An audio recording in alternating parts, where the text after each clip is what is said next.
कसं आहे, स्टोरीची theme same जरी असली तरी स्टोरीमध्ये खूप सारा फरक आहे आणि मी स्टोरीच्या रिलेटेड एक गोष्ट तुम्हाला बोलेन, पण ती शेवटला बोलेन, आता मी काही बोलणार नाही आहे. तरी सतीश राजवाडे नावाचा डिरेक्टर तिथे उभा आहे, तर त्याची सुद्धा एक प्रेझेंट करण्याची वेगळी पद्धत असते. तर कदाचित त्यांनी वेगळ्या प्रकारे काहीतरी प्रेझेंट केलं आहे आणि मुळात स्टारकास्टसुद्धा चांगली आहे त्यामध्ये आपल्याला दिसते आहे. नशीब नशीब आणि नशीब.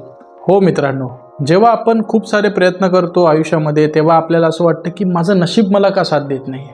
खूप काही आपण एफर्ट्स लावतो प्रत्येक कामामध्ये, तेव्हा आपल्याला वाटतं माझी वेळ मला साथ देत नाही आहे आणि मग सर्व काही आपल्याकडे काहीच नाही उरलं कुणाला दोष द्यायला, तर आपण अमुक तमुक करून बोलतो की देवामुळे सगळं झालं आहे. हो मित्रांनो, आजचा विषय आपला तसाच आहे. अगोदर आपण तो चित्रपटाचा ट्रेलर पाहूया आणि त्यानंतर त्याबद्दल चर्चा करूच.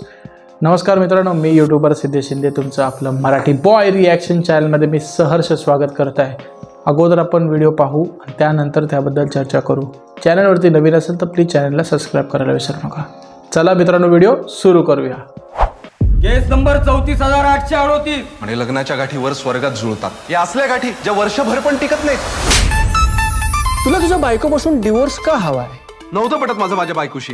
तसं तर माझं आणि आबरावचं कधी कधी पटत नाही, म्हणून मी घेतला का डिवोर्स. दाखला दिला.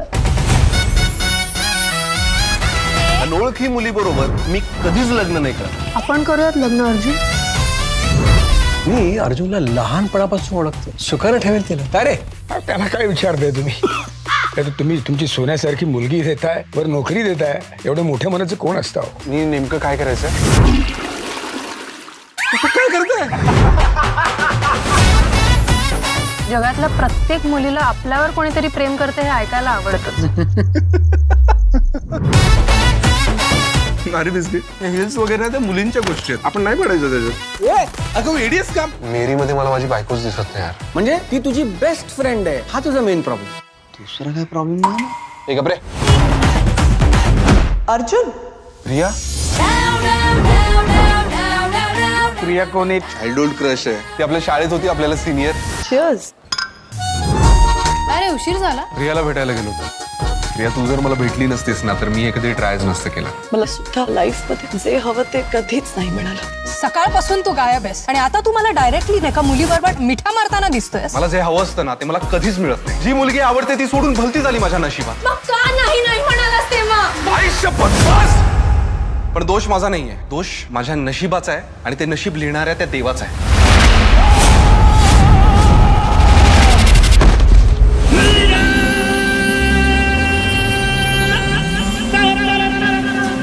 घाबरू नको रे, आम्ही तुझी मदत करायला आलोय. तू असा आरोप केलास ना की तुझं नशीब आम्ही बिघडवलंय. तुझ्या आयुष्यात जे काही चुकीचं घडतंय ती सगळी आमची चूक आहे. चल यावेळेस तुझ्या प्लॅनिंगने जाऊन बघू. दिला तुला सेकंड चान्स.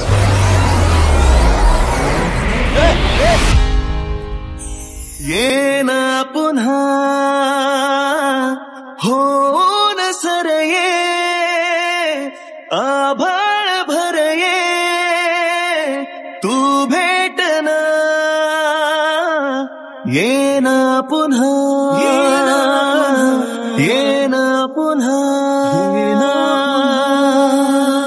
लग्नानंतर बायकोमध्ये मैत्रीण शोधायची असते. एक वेळ बायको मैत्रीण होऊ शकते, पण मैत्रीण बायको होणं, हो नो सर. तो मित्रांनो, हा होता ट्रेलर मराठी चित्रपटाचा प्रेमाची गोष्ट 2. मित्रांनो, तुम्हाला सांगू इच्छितो, प्रेमाची गोष्ट भाग 1 2013 मध्ये आलेला होता. स्टारिंग अतुल कुलकर्णी आणि सागरिका घाटगे. मित्रांनो, तो चित्रपट खूप चांगला होता, प्युअर होता, त्या जनरेशनला सुटेबल असं होता. 10-12 वर्षापूर्वीचा चित्रपट होता. कसं आहे, स्टोरीची थीम सेम जरी असली तरी स्टोरीमध्ये खूप सारा फरक आहे आणि मी स्टोरीच्या रिलेटेड एक गोष्ट तुम्हाला बोलेन, पण ती शेवटला बोलेन, आता मी काही बोलणार नाही आहे. बरेचसे लोकांचं म्हणणं हे आहे की हा एक साऊथमधला एक चित्रपट होता. ओ माय कडवले म्हणजे ओ माय गॉड याचा अर्थ असा होतो. त्या चित्रपटाचा हा रिमेक आहे. मित्रांनो, तुम्हाला गॉड तुसी हो ग्रेट चालतो किंवा इतर छोटे मोठे सगळे चित्रपट चालतात, पण हा चित्रपट मात्र तुम्हाला चालत नाही आहे. थँक्यू गॉड म्हणून एक आता हल्लीच 2 वर्षाआधी एक चित्रपट आलेला होता. सिद्धार्थ मल्होत्रा आणि अजय देवगण होते त्यामध्ये. तो एक चित्रपट होता.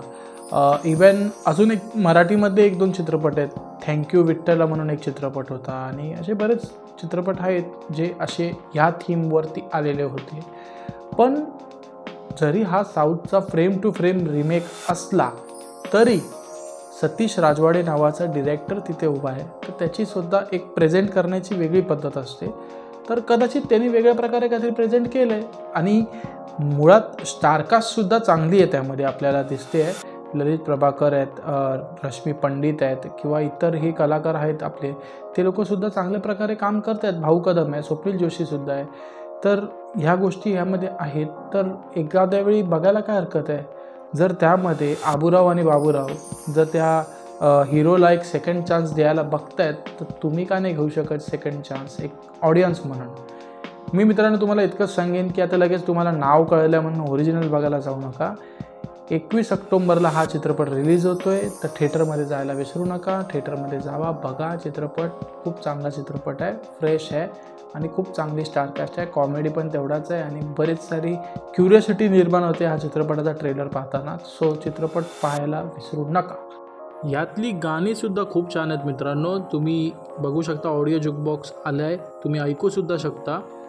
आजच्यासाठी मित्रांनो एवढंच. पुन्हा भेटू आपण नवीन व्हिडिओमध्ये. तुम्हाला माझा व्हिडिओ कसा वाटला हे प्लीज मला कमेंटमध्ये नक्की सांगा. पुन्हा भेटू आपण नवीन व्हिडिओमध्ये. तोपर्यंत सांगा.